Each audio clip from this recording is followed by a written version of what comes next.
Praise the lord. Today's the word of God is joy. ఈరోజు దేవుని యొక్క వాక్యం సంతోషం, దేవుని యొక్క ఆనందమై ఉంది.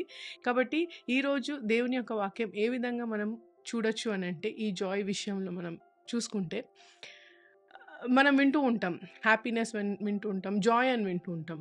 So what is the difference between both of them అంటే, మనం చూసుకుంటే ఈ రెండింటి మధ్యలో ఉన్న డిఫరెన్స్ ఏంటి అంటే, both are like its gives happiness. అంటే happiness and joy both are like positive emotions. అంటే both are like positive emotions.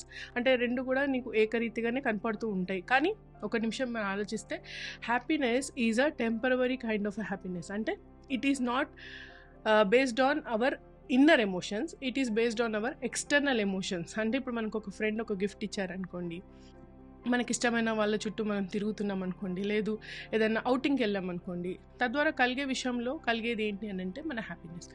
That is not permanent, that is temporary. అంటే ఈ లోకం ఇచ్చే హ్యాపీనెస్ ఎప్పుడు కూడా టెంపరవరీగానే ఉంటుంది. But the Joy comes from the lord. ఆనందం వేరు, సంతోషం వేరు అని ఈ యొక్క వాక్యం ద్వారా నేను కూడా తెలుసుకున్నానండి. దేవుని యందు ఉంటే జాయ్ఫుల్గా ఉంటాము అని నేను ఎరిగానండి. So joy is such a kind of emotion that comes from within, లోపల నుంచి వస్తుంది. And it is not a fleeting emotion. అంటే అది కదల్చబడే ఎమోషన్ కాదు, ఎప్పుడు పర్మనెంట్గా ఉంటుంది మన లైఫ్లో. కాబట్టి దేవుడి నుంచి వచ్చే ఒక హ్యాపీనెస్ ఏదైతే ఉందో అది జాయ్గా మనం చెప్పుకోవచ్చు. సో ఈ వాక్యం నెహెమ్యా చాప్టర్ 8 verse 10లో మనం చూసుకుంటే, do not sorrow for the joy of the Lord is your strength అని రాయబడింది. అంటే దుఃఖించకండి, దేవుని యొక్క సంతోషం మనకి బలంగా ఉంది అని వాక్యం చెప్తుంది, బలమై ఉందని వాక్యం చెప్తుంది. అంటే దేవుని నుంచి వచ్చే సంతోషం మనకి బలం అంటండి.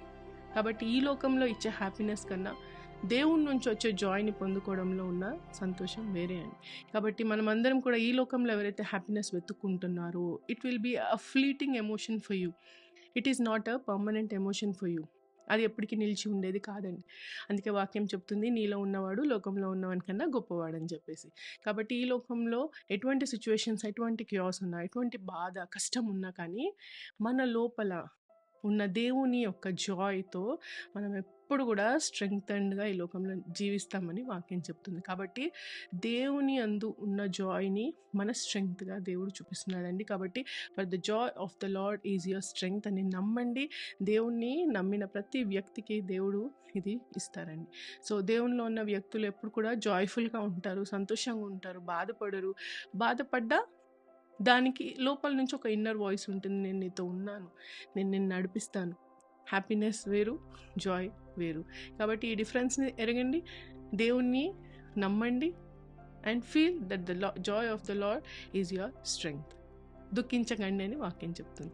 ఈ యొక్క చిన్న వాక్యం మిమ్మల్ని ఆశీర్వదించింది నమ్ముతూ రేపు తిరిగి మళ్ళీ కలుసుకుందామండి. అప్పటి వరకు షాలోమ్.